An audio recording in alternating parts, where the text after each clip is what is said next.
ikan lele di dalam panci. Perkenalkan, kami dari Stain Nurul Dalam siap berpikir dan berprestasi. Assalamualaikum warahmatullahi wabarakatuh. Dewan juri yang terhormat, pemerhati serta rekanku dari tim pro. Perkenalkan, kami dari tim Stain Nurul Dalam dengan komposisi tim saya Ainur Rahma selaku pembicara pertama, rekan saya Aisyatul Kamiliah selaku pembicara kedua, dan Lailatul Istiana selaku pembicara ketiga dengan standing posisi kontra terhadap mosi perdebatan kita kali ini. Dewan juri yang terhormat, argumentasi dari rekanku tim pro bagaikan mengaduk pasir di dalam segelas air, melakukan hal sia-sia dengan alasan yang sumir. Marilah Dewan juri, kita tarik benang perdebatan yang sedari tadi gagal diluruskan oleh rekan-rekan tim pro, di mana perdebatan kita kali ini dilatar belakangi yang pertama, kontroversi revisi Undang-Undang TNI. Revisi Undang-Undang TNI menimbulkan kontroversi dan perdebatan di masyarakat tentang potensi kembalinya dui fungsi ABRI. Yang kedua, kekhawatiran terhadap peran TNI. Kekhawatiran ini menyatakan bahwa revisi Undang-Undang TNI dapat memperluas peran TNI dalam kehidupan politik dan sosial, sehingga mengancam demokrasi dan hak asasi manusia. Yang ketiga, kekhawatiran akan tumpang tindih peran militer dan sipil serta potensi kembali ke sistem lama, di mana angkatan militer memiliki pengaruh dalam politik. Atas dasar itulah Dewan juri, kami tidak menyetujui terhadap mosi perdebatan kita kali ini. Dewan juri yang terhormat, dui fungsi ABRI merupakan konsep peran ganda militer Indonesia yang memberikan kewenangan kepada TNI untuk berperan tidak hanya dalam pertahanan dan keamanan, tetapi juga dalam bidang sosial dan politik. Dewan juri yang terhormat, pada masa Orde Baru, dui fungsi ABRI digunakan untuk memperkuat dominasi militer dalam kehidupan bangsa dan negara. Hal ini menyebabkan kekhawatiran bahwa RUU TNI dapat membuka peluang bagi militer untuk kembali mendominasi sektor sipil. Tentunya Dewan juri yang terhormat, ketidaksetujuan kami terhadap mosi perdebatan kita kali ini dilandasi oleh dua poin argumentasi utama. Yang pertama, dilihat dari aspek filosofisnya. Salah satu aspek fundamental dari reformasi 1998 adalah pemisahan peran TNI dari ranah politik dan pemerintahan sipil. Melalui TAP MPR nomor 6/MPR/2000 dan TAP MPR nomor 7/MPR/2000, TNI tidak lagi memiliki peran sosial politik seperti di era Orde Baru yang dikenal dengan konsep dui fungsi. Revisi Undang-Undang TNI yang memungkinkan prajurit aktif menduduki jabatan sipil berpotensi menghidupkan kembali dominasi militer dalam pemerintahan. Hal ini bertentangan dengan semangat reformasi dan nilai demokrasi dalam Pancasila.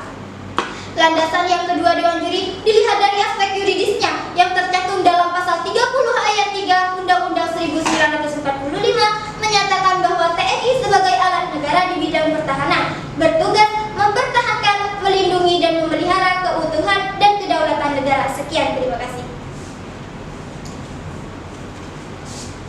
Dikutip dari seorang ilmuwan Daniel yang mengatakan, ilmu dan teknologi adalah pedang dan perisai bangsa, dan TNI adalah garda terdepan dalam menggunakannya. Assalamualaikum warahmatullahi wabarakatuh. Salam hangat dan salam sejahtera kepada Dewan juri yang terhormat serta rekan berpikirku dari tim pro. Saya Aisyatul Kamiliah selaku pembicara kedua menyatakan penolakan terhadap mosi debat kali ini. Dewan juri, sebelum memasuki ranah argumentasi kami, izinkanlah kami membidas pokok-pokok argumentasi rancu yang telah disampaikan oleh rekan kami dari tim pro. Dengan yang pertama sekali, tim pro mengatakan bahwa adanya RUU TNI di sini bukan untuk mengembalikan dui fungsi ABRI, melainkan sebagai langkah strategis untuk menghadapi tantangan keamanan modern seperti ancaman siber dan terorisme. Namun Dewan juri yang terhormat, pun kita ketahui bersama bahwasannya tujuan dari adanya TNI tidak lain dan tidak bukan adalah mempertahankan negara, yang tentunya hal ini dapat menjadikan negatif impact, yaitu adanya kesenjangan sosial di antara TNI dan masyarakat sipil, yang menjadikan minimnya kesempatan di sipil. Sedangkan dalam teori keadilan, baik TNI maupun sipil haruslah ada dalam ranahnya masing-masing. Dan yang kedua, Dewan juri, tim pro berpendapat bahwa RUU TNI bertujuan untuk meningkatkan profesionalisme TNI dan memastikan bahwa TNI memiliki kapabilitas yang memadai untuk ancaman keadaan modern.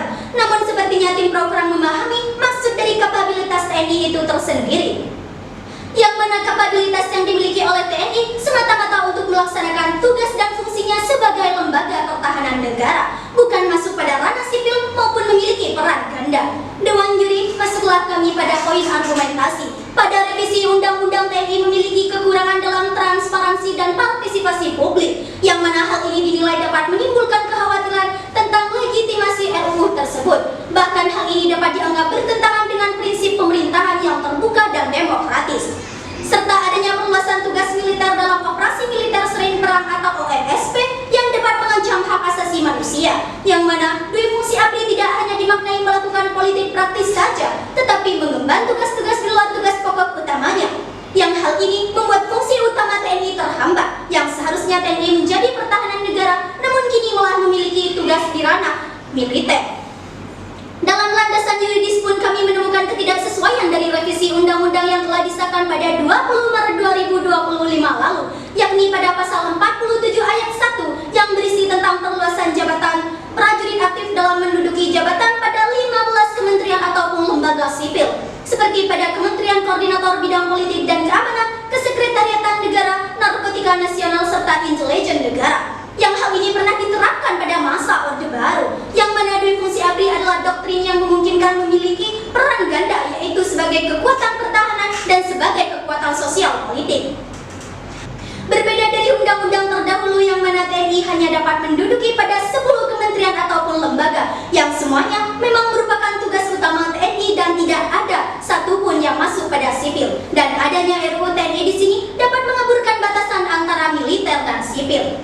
Dewan juri, perubahan pada pasal 47 ayat 2 berisiko menghidupkan kembali praktik dui fungsi ABRI yang bertentangan dengan TAP MPR nomor 6/MPR/2000 tentang peran TNI dan peran kepolisian negara RI dan prinsip supremasi sipil dalam negara demokrasi. Dan pada pasal 7 adanya penambahan tugas TNI dalam operasi militer selain perang atau OMSP, seperti membantu penanggulangan ancaman siber yang dapat menghidupkan kembali dui fungsi ABRI.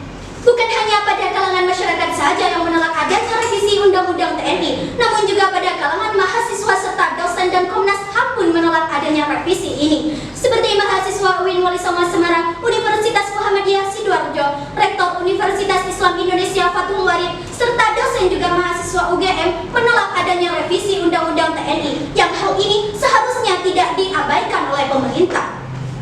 Dewan juri yang terhormat, jika dibandingkan dengan negara-negara demokrasi seperti Amerika Serikat dan Inggris yang memiliki pengawasan ketat terhadap sipil, mereka memiliki sistem check and balances yang efektif untuk mencegah penyalahgunaan kekuasaan militer.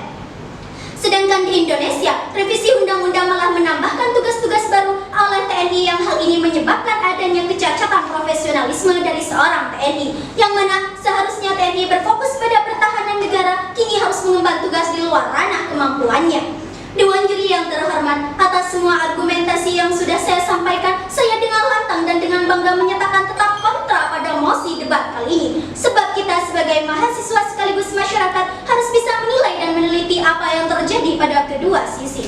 Sekian, terima kasih.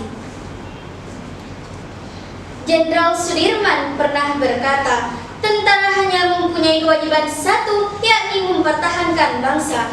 Assalamualaikum warahmatullahi wabarakatuh. Salam sejahtera untuk kita semua, Dewan Juri yang kami hormati, serta rekan berpikir kami dari Inpro. Perkenalkan, saya pembicara ketiga dari tim kontra yang akan mengelaborasikan kembali pokok-pokok argumentasi yang telah disampaikan oleh rekanku pembicara pertama dan kedua.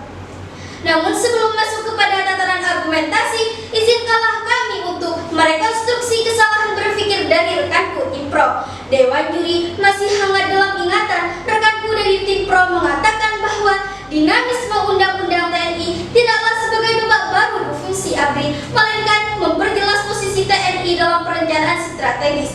Namun kenyataannya, Dewan juri yang terhormat, hal ini tidak lagi menjadi relevan dikarenakan dalam diskusi pertahanan nasional Lemhanas pada tahun 2023 terungkap ada 2.500 prajurit duduk di jabatan sipil, dan hal ini tentunya sudah melampaui apa yang termaktub dalam Undang-Undang TNI. Seperti yang sudah disampaikan oleh pembicara kedua kami, bahwa ada banyak pihak yang tidak setuju terhadap adanya RUU TNI, yakni Komnas HAM, mahasiswa, serta koalisi masyarakat sipil. Hal ini tentu menandakan adanya kekhawatiran dari segala pihak. Dewan juri yang terhormat, Yayasan Lembaga Badan Hukum Hukum Indonesia dengan tegas menolak revisi Undang-Undang TNI yang dikhawatirkan akan melegitimasi praktik dufungsi ABRI. Mereka memandang bahwa adanya revisi Undang-Undang TNI bertentangan dengan agenda reformasi TNI yang semestinya mendukung TNI menjadi alat pertahanan negara yang profesional, bukan mengambil peran pada ranah politik. Pun Dewan Juri yang terhormat, hal ini tidak sejalan dengan prinsip hukum. Dewan Juri yang terhormat, dosen Universitas Mula Warman sekaligus Constitutional and Administrative Law Society Hardiansah Hamzah menyatakan revisi Undang-Undang TNI sejatinya bukan RUU yang masuk dalam program legislasi nasional prioritas tahun 2025. Bahkan dalam pembahasannya saja RUU TNI syarat akan kepentingan politik kekuasaan, di mana dapat kita lihat bersama bagaimana proses perevisian undang-undang ini. DPR lebih cenderung mengakomodasi usulan terkait pasal-pasal yang berupaya menghidupkan kembali fungsi ABRI. Dewan Juri lagi arif dan bijaksana, kami juga menganalisa munculnya dampak sosiologis terkait RUU TNI. Di antaranya, yang pertama mengenai perubahan persepsi publik terhadap TNI yang nantinya akan merusak kepercayaan publik. Yang kedua, mengancam prinsip-prinsip demokrasi yang sudah diperjuangkan sejak era reformasi. Dan yang ketiga, dalam aspek ekonomi, yakni dalam penempatan prajurit TNI di jabatan sipil, tentunya dapat menimbulkan persaingan dengan aparatur sipil negara dan BUMN yang dapat mengurangi kesempatan karir bagi masyarakat sipil dan mempengaruhi efisiensi birokrasi dan iklim investasi di Indonesia.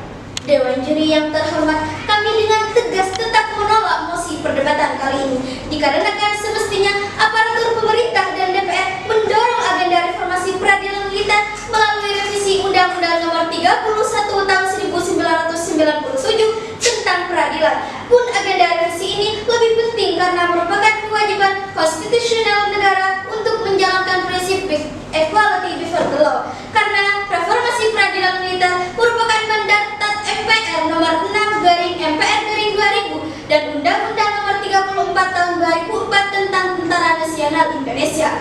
Oleh karena itu, kami dari tim kontra membawa gagasan yang solutif, dan solusi kami adalah solusi yang paling implementatif, di mana yang pertama kami menawarkan mekanisme adanya seleksi kompetensi yang ketat agar penempatan prajurit aktif dalam jabatan sipil tidak menimbulkan kecemburuan bagi aparatur sipil negara, bukan dengan sekedar kedekatan politis. Yang kedua, adanya pengunduran diri ataupun pensiun bagi TNI yang ingin menempati jabatan sipil di luar struktur TNI sesuai dengan peraturan perundang-undangan yang sudah berlaku. Hal ini didasarkan untuk menghindari pelanggaran HAM dan menjaga profesionalisme TNI. Dan yang ketiga adalah penguatan sistem militer dalam hal pengawasan dan peradilan militer. Maka dengan hal ini Dewan Juri yang terhormat, kami memanglah mengakui bahwa tujuan perevisian Undang-Undang TNI dimaksudkan untuk meningkatkan kemampuan dalam menghadapi ancaman keamanan militer ataupun non-militer. Namun, kami tetap membatasi perlunya batasan-batasan yang jelas dalam mekanisme TNI untuk menduduki jabatan sipil. Maka dengan hal ini, kami dengan lantang menyuarakan ketidaksetujuan kami terhadap mosi perdebatan kita kali ini. Dan kami mengajak Dewan Juri dan rekan berpikir kami dari tim pro sejalan dengan kami. Bangga menjadi tim kontra. Sekian, terima kasih. Setelah melalui perdebatan yang panjang, akhirnya kita sampai kepada sesi kesimpulan. Ibarat kata pepatah, yang busuk diluruskan dan yang keruh dijernikan. Izinkanlah kami selaku tim kontra kembali menajamkan argumentasi yang telah kami sampaikan dalam perdebatan. Dewan Juri pada dasarnya baik tim pro maupun tim kontra sama-sama menginginkan RUU TNI tidak melemahkan prinsip-prinsip demokrasi dan mengembalikan fungsi ABRI. Namun yang dapat membedakan kami daripada tim pro adalah kami mengedepankan asas keadilan, di mana kami menjelaskan dalam tataran argumentasi dibentuk dalam 3 aspek. Yang pertama dari segi filosofisnya, yaitu salah satu aspek fundamentalnya, yakni adanya pemisahan peran TNI dari ranah politik dan pemerintahan sipil. Kemudian dalam segi yuridis, kami juga telah menjelaskan bahwa adanya perubahan Undang-Undang Pasal 47 Ayat 2 yang berisikan tentang perluasan jabatan prajurit aktif di lembaga sipil, sedangkan dalam undang-undang sebelumnya hanya bisa menduduki 10 lembaga yang sesuai dengan fungsi TNI. Kemudian dalam segi sosiologis, kami pun sudah menjelaskan bahwasanya masih terdapat negatif impact yang sangat besar dan sudah dapat kita rasakan.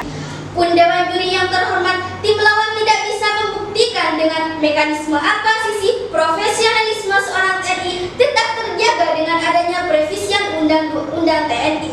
Adapun gagasan yang kami canangkan adalah dengan mengadakan seleksi kompetensi yang ketat dalam penempatan jabatan sipil. Kemudian adanya pengunduran diri bagi TNI jika ingin menempati jabatan sipil. Dan yang terakhir yakni adanya penguatan dalam sistem militer.